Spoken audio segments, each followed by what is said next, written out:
قال الأمير: أما عن الحياة في السجن، فمن الجائز ألا يكون كلامي صحيحا كل الصحة، فإنما أنا سمعت هذا الكلام من رجل قضى في السجن قرابة 12 سنة.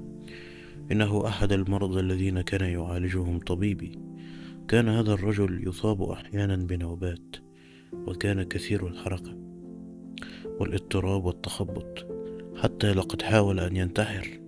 كانت حياته في السجن حزينة، أؤكد لكن ذلك، ولكن لا شك أنها كانت تساوي أكثر من كويبيكات، مع أنه لم يكن له علاقات إلا بعنكبوته وشجرة صغيرة نبتت تحت نافذته.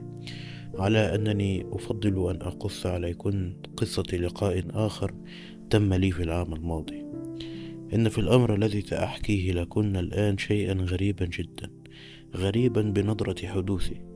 هو رجل اقتيد مع رجال آخرين محكوم عليهم بالإعدام، اقتيد معهم إلى المكان الذي سيتم فيه تنفيذ الحكم، وقرئ عليهم قرار المحكمة بإعدامهم رميا بالرصاص لجريمة سياسية. وبعد نحو 20 دقيقة تلي عليهم قرار آخر يعفو عنهم، ويلغى حكم الإعدام، ويبذله بحكم بالسجن مع الأشغال الشاقة. ولكن في الفترة التي انقضت بين تلاوة الحكم الأول وتلاوة الحكم الثاني، أي خلال 20 دقيقة أو ربع ساعة على الأقل، عاش الرجل في يقين مطلق بأنه ميت لا محالة. بعد بضع لحظات ما كان أشد رغبتي الرهيبة في أن أسمعه يصف المشاعر التي أحس بها أثناء ذلك، حتى لقد أخذت ألقي عليه الأسئلة والأسئلة مرارا. كان يتذكر كل شيء بوضوح خارق، ويؤكد أنه لن يستطيع نسيان تلك الدقائق في اليوم من الأيام، على مسافة 20 خطوة من سقالة الإعدام التي وقف قربها الناس والجنود. كانت قد دكت في الأرض أعمدة ثلاثة، إذ كان هنالك عدة رجال محكوم عليهم بالإعدام. اقتيد الثلاثة الأول نحو تلك الأعمدة، وشدوا إليها، وألبسوا لباس المحكوم عليهم بالإعدام، وهو نوع من جلباب طويل أبيض، وعصبت أعينهم حتى لا يروا البنادق.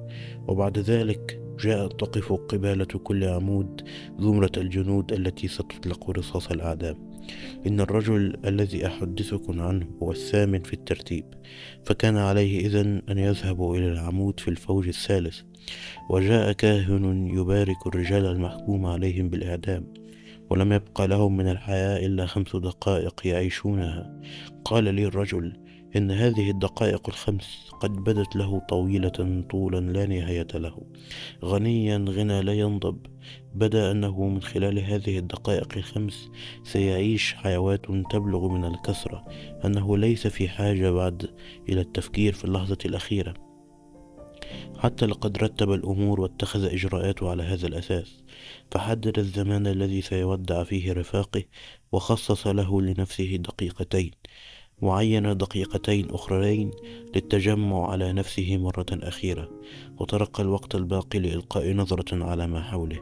وإنه لا يتذكر تذكرا واضحا أنه تقيد بهذا التوزيع للوقت تقيدا تاما. كان سيموت وهو في 27 من عمره، مليئا بالصحة والعافية، ذاخرا بالنشاط والقوة.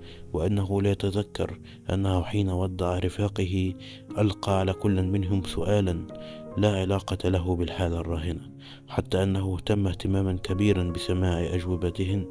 حتى إذا فرغ من التوديع جاء دور الدقيقتين اللتين نظرهما للتجمع على نفسه من أجل التأمل. كان يعلم سلفا ما الذي سيفكر فيه، كان يريد أن يتصور بأقصى سرعة ممكنة وبأكبر وضوح ممكن ما سيحدث. هو الآن هنا، هو الآن حي، وبعد 3 دقائق سيصبح شيئا آخر، سيصبح شخصا آخر أو شيئا آخر. ولكن ماذا يصبح وأين يصبح؟ كان يقدر أنه سيعرف ذلك كله خلال هاتين الدقيقتين. وفي مكان غير بعيد كانت تقوم كنيسة تلتمع قبتها المذهبة تحت أشعة الشمس. إنه يتذكر الآن شدة تحديقه إلى تلك القبة وإلى الأشعة التي كانت تنعكس عليها حين ذاك. كان لا يستطيع أن ينتزع نفسه من تأمل تلك الأشعة. كان يتراءى له أن تلك الأشعة هي طبيعته الجديدة، وأنه بعد 3 دقائق سيندمج فيها وينصهر معها.